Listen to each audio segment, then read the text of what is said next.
बिस्मिल्लाहिर्रहमानिर्रहीम। अस्सलाम वालेकुम। कैसे हैं आप सब? उम्मीद करती हूँ सब ठीक ठाक होंगे और खैरियत से होंगे। मैं हूँ निसा अंसारी और आप देख रहे हैं निसा लव कुकिंग।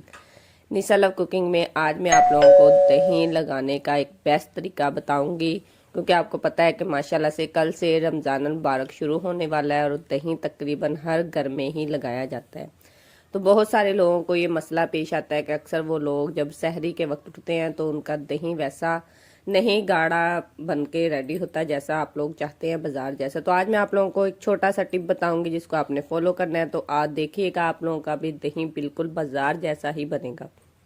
सबसे पहले आपको चाहिए दूध, जिसको आप लोगों ने अच्छे से गर्म कर लेना है। जब इसको बॉयल आ जाएगा ना तो उसको आपने उसके बाद एक कप की मदद से ना अच्छे से इसको फेंट लेना है। इसके ऊपर ना ये दूध के ऐसे बबल जब बनने लग जाएंगे ना, उसके बाद आपने इसको 10 मिनट के लिए हल्की आंच करके छोड़ देना है और इसको अच्छे तरीके से फेंटना है। इसका जो मेन टिप है ना वो यही है, इसको अच्छे से फेंटना है। उसके बाद आपने 10-15 मिनट के लिए और इसको पकाना है।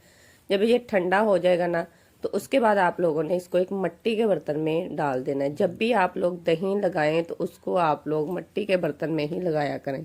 और जब भी आप लोगों ने दही लगाना है तो इसको आप लोगों ने बहुत ज़्यादा गर्म दूध को नहीं लगाना। थोड़ा सा आपने रूम टेम्परेचर पे दूध को ठंडा कर लेना। उसके बाद आपने जो लगाना है ना दही, उसको आपने अच्छे से फेंट लेना है और चम्मच को इसमें डालने के बाद अच्छे से आप लोगों ने मिक्स कर लेना है।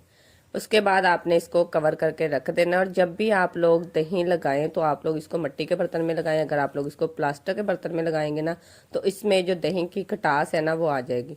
उसके बाद आप लोगों ने, मैं वैसे इसको ज़्यादातर अपने डिवाइडर के एक पोर्शन में रख देती हूँ और इसमें ये बहुत ही ज़बरदस्त सा और मज़े का दही जो है ना वो रेडी हो जाता है। तो देखिए अब मैंने इसको तकरीबन कोई 7-8 घंटे के लिए रख दिया था। तो देखिए हमारा जो दही है वो कितना माशाल्लाह से गाढ़ा और यमी सा दही हमारा रेडी हो चुका है। आई होप आप लोगों को मेरी वीडियो पसंद आई होगी। तो जिन लोगों को मेरी वीडियो पसंद आती है प्लीज़ वो मेरी वीडियो को लाइक और मेरे चैनल को सब्सक्राइब कर दिया करें। ऐसे ही मैं आप लोगों के लिए रमज़ान के हवाले से बहुत सारी रेसिपी लेके हाजिर होती रहूँगी। आप लोग मुझे दुआ में याद रखिएगा। मेरी बहुत सारी रेसिपी से आप लोगों को बहुत कुछ सीखने को मिलेगा। मिलते हैं नेक्स्ट वीडियो में। अपना बहुत सारा ख्याल रखिएगा और मुझे दुआ में याद रखिएगा। तब तक के लिए मुझे दे इजाज़त। अल्लाह हाफिज़।